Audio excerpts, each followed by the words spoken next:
സാറെങ്ങനെയാ അകത്ത് കയറിയേ? ഞാനൊരു magic academy തുടങ്ങുന്നുണ്ട്, നീ ചേരുന്നോ? അകത്ത് പോടാ. പോലീസ് സ്റ്റേഷൻ കളിവീടാക്കല്ലേ റാസ്കൽസ്.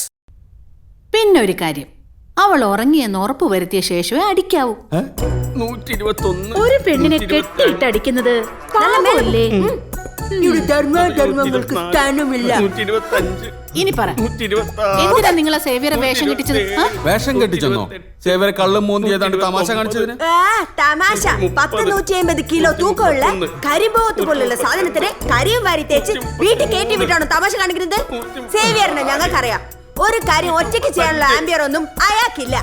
നീ പറയണത് കേട്ടതൊന്നും ഞങ്ങൾ അത് ചെയ്യിച്ചെന്ന്. അഭിനയിച്ച് ബുദ്ധിമുട്ടണമെന്നില്ല. കൂട്ടുകാരനെ കാണണ്ടേ? ജനമൈത്രി നഗറിനെ കിടുകിടോ വിറപ്പിച്ച ഗൂണ്ട സിസിലി.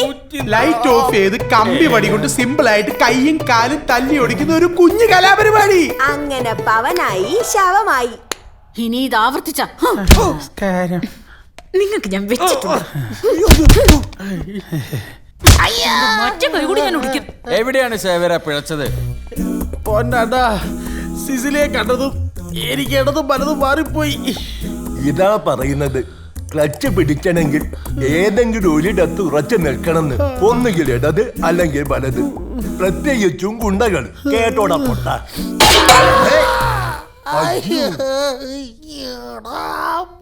കേടില്ല, നല്ല വീട്. ഉറപ്പിച്ചോ? ആ, ഏകദേശം ഒരു ധാരണയായി.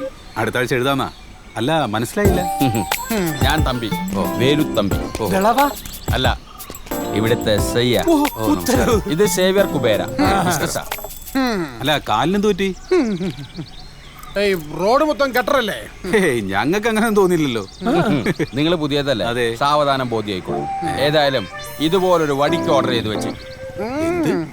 ഏതായാലും തീരുമാനിച്ചുറപ്പിച്ച സ്ഥിതിക്ക് ഞങ്ങൾ ഇനി ഒന്നും പറയുന്നില്ല. ജനമൈത്രി നഗറിലേക്ക് സുസ്വാഗതം. See you. ഒരു പ്രധാന കാര്യം ചോദിച്ചോട്ടെ, ഇവിടത്തെ ബിവറേജ് കോർപ്പറേഷൻ എവിടെ? ആ വളവിലുണ്ട്. അവിടെ തന്നെ അല്ലേ? എന്തോന്നപ്പ ഇത്? ചുമ്മാ അല്ല, അവരാ വടി ഓർഡർ ചെയ്യാൻ പറഞ്ഞതിൽ എന്തോ ഒരു അപകട സൂചന ഉണ്ടല്ലോ. എന്തപകടം? അച്ഛൻ നോക്ക്, വല്ല കുഴപ്പമുണ്ട് ഈ റോഡിന്? കേരളത്തിലെ മറ്റുള്ള റോഡുകളെ വെച്ച് നോക്കുമ്പോ ഇതാണ് ഭേദം. ഇവന്മാര് വല്ല വെള്ളം അടിച്ച് വണ്ടി ഓടിച്ച് കാണും. അപ്പൻ്റെ അത്രയും കപ്പാസിറ്റി കാണൂലല്ലോ.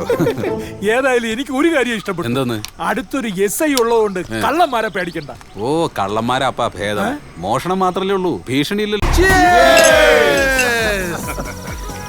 ഓ, നിങ്ങളാണ് സാറേ ആൺകുട്ടി. ഇന്നത്തെ ചെലവ് എന്റെ വക. വസുന്ധര മതില് ചാടിയാ ഓടിയത്. തോറ്റുപോകും. മേലെ പോകുന്നു. നിരപ്പായ തറയിൽ സിന്തറ്റിക് ട്രാക്ടറല്ലേ ഓടിയത്. എന്നാൽ ഈ 4 അടി പൊക്കോളം മതിലൊക്കെ ചാടുക എന്ന് പറഞ്ഞ അത് പിന്നെ മതില് ചാടാൻ അവള് കൊച്ചിലെ എക്സ്പെർട്ട് ആണെന്നാ കേട്ടിട്ടുള്ളത്. എന്നാലും എനിക്ക് ആ കാഴ്ച കാണാൻ പറ്റിയില്ലല്ലോ. എന്നാലും എന്റെ തമ്പി സാറേ, നിങ്ങളെ സമ്മതിച്ചു തന്നിരിക്കുന്നു. ഈ ഇനത്തിന്റെ കൂടെ നിങ്ങൾ എന്ത് വിശ്വസിച്ചാ ഒരു വീട്ടിൽ ഒരുമിച്ച് കിടന്നുറങ്ങുന്നത്?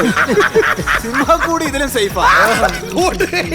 അമ്മായിയപ്പന്റെ ചെക്കടി കൊണ്ട് വാങ്ങിയ തൊപ്പിയല്ലേ ഇങ്ങനെ ഇരിക്കും. നമ്മുടെയൊക്കെ ഭാര്യമാർ ഓടുന്ന ഗോവിന്ദൻകുട്ടിയുടെ ഭാര്യ നോക്കി നിൽക്കല്ലേന്നോ? എങ്ങനെ പ്രതികരിച്ചു? അവൾ അതൊന്നും കാര്യമായിട്ട് എടുത്തിട്ടില്ല. അല്ലേലും അവൾക്ക് ഞാൻ പറയുന്നതിനപ്പുറം ഒന്നുമില്ല. എല്ലാം ചേട്ടന്റെ ഇഷ്ടപ്പോലെ. അതാണ് അവളുടെ രാഷ്ട്രീയം. എനിക്ക് മനസ്സിലാവാത്തത് ഈ നിരോഷയുടെ കാര്യമാണ്. ഇന്നലെ വരെ പൂച്ചയെ പോലെ ഇരുന്നൊരു പെണ്ണ് ഇന്നൊരു ഒറ്റ ദിവസം കൊണ്ട് അവൾക്ക് വന്നൊരു മാറ്റം. ചെയ്യുന്നത് അവളാണെന്നേ ഉള്ളൂ, ചെയ്യിക്കുന്നത് നമ്മുടെ പൊണ്ടാട്ടിമാരാ. ആര് ചെയ്യിപ്പിച്ചാലും അവളത് ചെയ്യാൻ പാടുണ്ടോ? ഗോവിന്ദൻകുട്ടി സാറേ, ഈ നിരോഷിക്കിട്ട് ഒരു കൊട്ടേഷൻ കൊടുത്താലോ? എന്തായാലും അവൾക്കൊരു ഷോക്ക് ട്രീറ്റ്മെന്റ് അത്യാവശ്യം. വെറുതെ കയറൂരി വിട്ടാലേ അവസാനം അവൾ നിങ്ങളെ തലയിൽ കയറി നിറങ്ങും. മാസ്റ്റർ പ്ലാൻ തയ്യാറാക്കിക്കോ, ഞങ്ങളെല്ലാം റെഡി. ആക്രമണം, ക്രിമിനൽ ശക്തിയിലൂടെ ഒരു സ്ത്രീയുടെ ചാരിത്രത്തിലേക്കുള്ള പൈശാചികമായ കടന്നുകയറ്റം. IPC 354. ഇത്രയും വലിയ സംഭവമാണ് ഈ പീഡനം എന്നൊക്കെ പറഞ്ഞാല്. നിയമം കയ്യിലെടുക്കണ്ട. പ്രായത്തിന്റെ ഒരു തിളപ്പുണ്ട് എന്നല്ലാതെ ഇങ്ങനെ കംപ്ലൈന്റ് കൊടുക്കാൻ മാത്രമുള്ള ഒരു ആംബിയർ ഒന്നും അവൾക്കില്ല. വേണ്ടല്ലോ, നമ്മളെ സമത്വവാദി പെണ്ണുങ്ങളും കവയത്രി മാത്രം മതി പിരിയേറ്റി കൊടുക്കാൻ. ഇത്ര പെട്ടെന്നൊരു നീക്കത്തിന് എന്താണാവോ കാരണം? ചൊറിച്ചില് തുടങ്ങിയിട്ട് നാള് കുറെ ആയല്ലോ. അതിനിടയിലാണ് ആ ഗുണ്ടയും കളവനും കൂടെ ഓഫീസിൽ വന്ന് ബഹളുണ്ടാക്കുന്നത്. അവള് തോന്നിയ ദിവസം കാണിച്ചതിന് സാറെന്ത് പഴിച്ച്? പോരാത്തതിന് ആ ഗുണ്ടാച്ചക്കൻ എന്നെ കണ്ടതും ഭവ്യതയോടെ കത്തി താഴെയിട്ടു. സംശയിക്കാൻ അത് പോരെ? ഒരു കണക്കിന് അവര് വന്ന നന്നായി. എന്റെ ഒരു കൊട്ടേഷൻ ഒഴിവായി കിട്ടി. എന്തോ അല്ല, മഞ്ജുവിന്റെ സ്റ്റാൻഡാ എനിക്ക് ഇപ്പോഴും മനസ്സിലാവാത്തത്. ഒരു പ്രശ്നം വരുമ്പോ കൂടെ നിൽക്കില്ല എന്ന് വെച്ചാ. ഇവിടെ ഒരുത്തിന് സപ്പോർട്ട് നമുക്ക് ആവശ്യമില്ല. ഈ കേസ് ഞാൻ പുഷ്പം പോലെ ഉരുത്തരാം. അഡ്വക്കേറ്റ് ആനന്ദക്കുട്ടൻ ആരാണെന്ന് ഞാൻ കാണിച്ചു കൊടുക്കും. ഇത്രയും നാൾ നമ്മളെ മാനസികമായും ശാരീരികമായും പീഡിപ്പിച്ചതിന് ഒന്നൊന്നായി ഞാൻ കോടതിയിൽ അക്കമിട്ട് പകരം വീട്ടും. കോടതിയിൽ ഞാൻ ആള് പുലിയ. കേസ് അകമ്പുറം മറിയും, വാദി പ്രതിയാകും, പ്രജറി, സത്യവിരുദ്ധമായ വിവരങ്ങൾ നൽകി കോടതിയെ തെറ്റിദ്ധരിപ്പിക്കുക, IPC 193, നിരോഷ അഴിയെണ്ണും, സമത്വവാദി തെണ്ടികൾ കടന്ന് ഓടിത്തള്ളും, പോയ വഴിക്ക് പുല്ല് പോലും മുളയ്ക്കൂല. ഗോയിന്നൻകുട്ടി ഒപ്പിട്. ഇതിന്റെ അഭിമാനത്തിന്റെ പ്രശ്ന. കോളനിക്കാരിടയിൽ ഞാൻ കോട്ടും തൂക്കിയിട്ട് തലങ്ങും വെലങ്ങും നടക്കുന്ന ഒരു മണ്ടം വക്കീല്. അവർക്കൊക്കെ അഡ്വക്കേറ്റ് ആനന്ദക്കുട്ടനാണോ എന്ന് കാണിച്ചു കൊടുക്കണം. യശോദ ഒന്ന് ഞെട്ടട്ടെ. സാറേ, എന്താടോ ആനക്കാര്യത്തിന്റെ ഇടയിലാണോ ചേനക്കാരി? സാറേ, 4 പെണ്ണുങ്ങൾ കാണാൻ വന്നിരിക്കുന്നത് ഏതോ കേസിന്റെ കാര്യത്തിന്.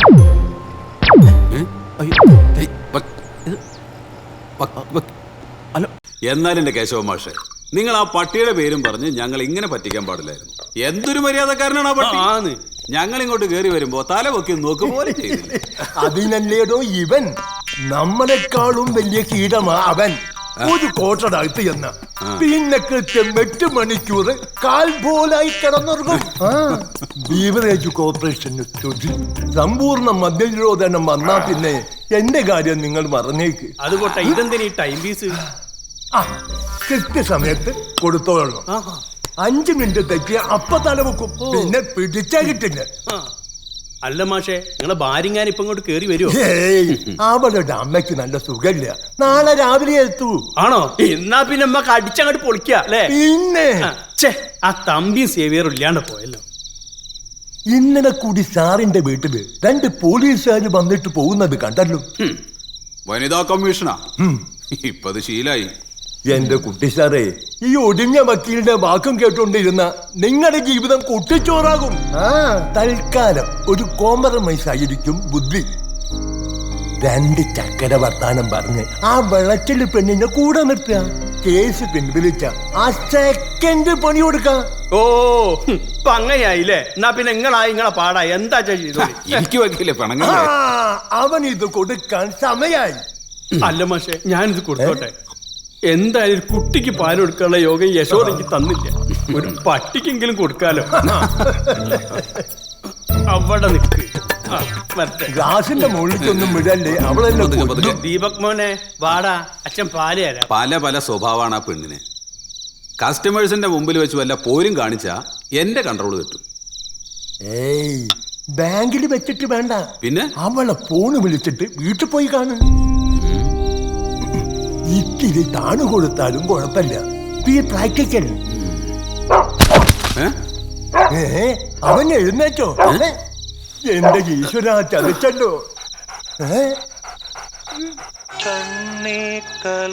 മാഷേ, പട്ടിയുടെ മദ്യം വക്കീൽ പിടിച്ചു.